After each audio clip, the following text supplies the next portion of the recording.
You know, when I was in high school, I had a teacher who once told me, make sure whatever you do, never mess with Russian women.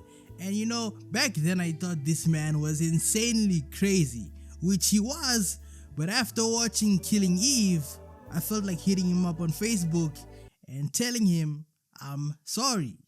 Let me explain. The Big Dipper. Alright, so I'm pretty sure we all know the typical Russian women stereotype that Russian women are pretty mentally unstable, they can kill you, they love vodka, and they're crazy, and they love sex.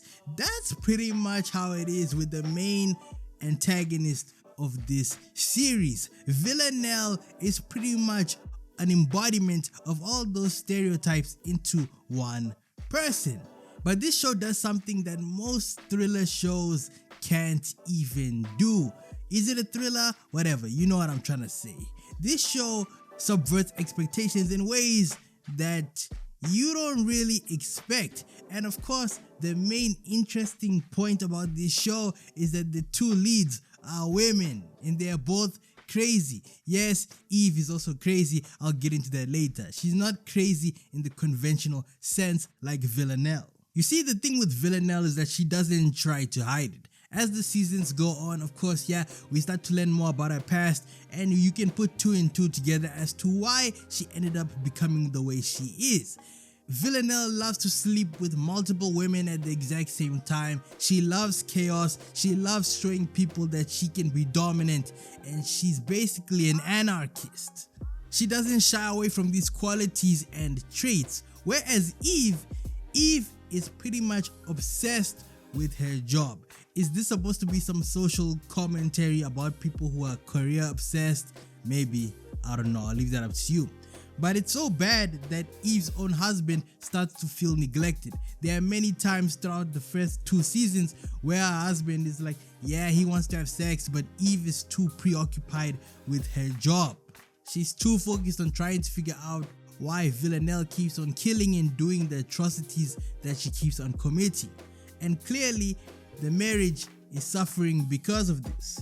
I knew Eve also was the problem after season 1 when her colleague dies and she just keeps on trying to pursue the case. I'm like, that was pretty much your best friend at work. He dies because you don't want to back away from this case of tracking Villanelle and the 12, etc. But now you want to pursue it even more. I was like, come on, Eve, come on, Miss Polastri, get your priorities in order. Usually with TV shows like this, the premise is very simple. There are a bunch of good guys and they're chasing the bad guy. Simple. It's linear. You know why the good guys don't like the bad guy, and you know why the bad guy does what he does. But when it comes to Killing Eve, it's pretty different. Villanelle is an enigma, and I think that's what makes her character so interesting. Villanelle works directly for the 12. We never get to meet the 12 by the time the series ends. We don't know much about the 12. All we know is that Villanelle is their lapdog. On the other hand, Eve is the lapdog for the MI6. But it's kind of interesting because during the first season of this show, you're led to believe that MI6 is good. But by the end of that second season, Eve comes to learn what the audience also realizes by the end of that second season.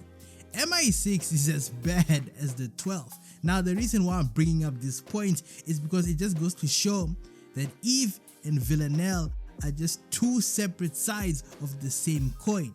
So you're there as the viewer wondering who's really in the right here, because the person who Eve works directly under is so obsessed with getting her way that in the following season, spoilers for season 3, her own son dies, and then it only dawns on her that maybe she's been doing things quite wrong for some time. But up until this point, she was a my way or the highway type of person. So you're left wondering, is Eve really the good guy? Maybe her husband was right. This whole MI6 thing is just a front, and everyone there is as bad as the guys they're fighting against. It's impossible to talk about Killing Eve without talking about character development and character progression. In that first season, Eve was very to herself. She didn't really want to partake in violence, but the more she grows closer with Villanelle, she starts to adopt her traits. There's even an episode, to be more specific, there's a scene where Villanelle pretends to be badly injured simply because she wants Eve to kill for the first time because it brings her pleasure. Not Eve, Villanelle. She enjoys watching her crush commit violence. It's the craziest thing ever. One of the best scenes in the entire show. So it's interesting how Eve at the beginning of this series doesn't want anything to do with Villanelle. Matter of fact, she pretty much fears her. But as the seasons progress, she doesn't even mind meeting her wherever, whenever, just to have a discussion. They start to grow closer and closer together. And us as the viewer, we start to realize that, you know what, maybe these guys are just the same person.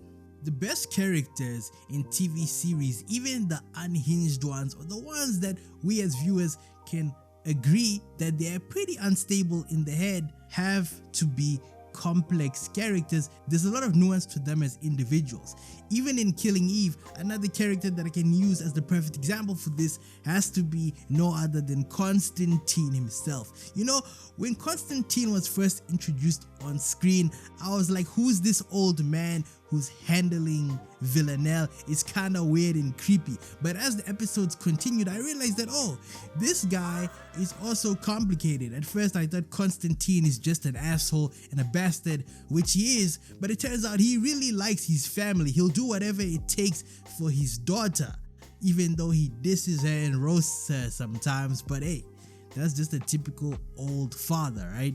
So the more Constantine appears on your screen, you start to grow more and more fond of his personality. I know that's a crazy take, but that's just how I felt. I was like, he's that one character who you know is kinda slimy, but you're still rooting for him. I like that scene where him and Villanelle confront each other and he pretends like he's dying and then he flees the scene. After all, Constantine did teach Villanelle almost everything she knows, right? So you can see how all these characters intertwine with their complexities and nuances. And that right there is how you write a good fucking insane character. Also, side note here, shout out to this show's ending for not doing the cliche, you know. If you know, you know. Also, this has nothing to do with the video, but I just remembered now at the end. Man, justice for Nico. I don't know how this guy didn't turn into the villain. All the trauma this man must have after dealing with Eve and this psychotic woman Villanelle. Like, this man couldn't even touch his own woman, bro. And I'm pretty sure Eve put her hands on Villanelle way more than she ever did on Nico. It was so bad that at one point in the show, Nico even fled and went to a whole different location. He couldn't deal with his shit anymore. Hey man, justice for Nico. I could never. Hey, if you enjoyed this video, consider watching one of the two on your screen right now. And don't forget, villains tell the best stories.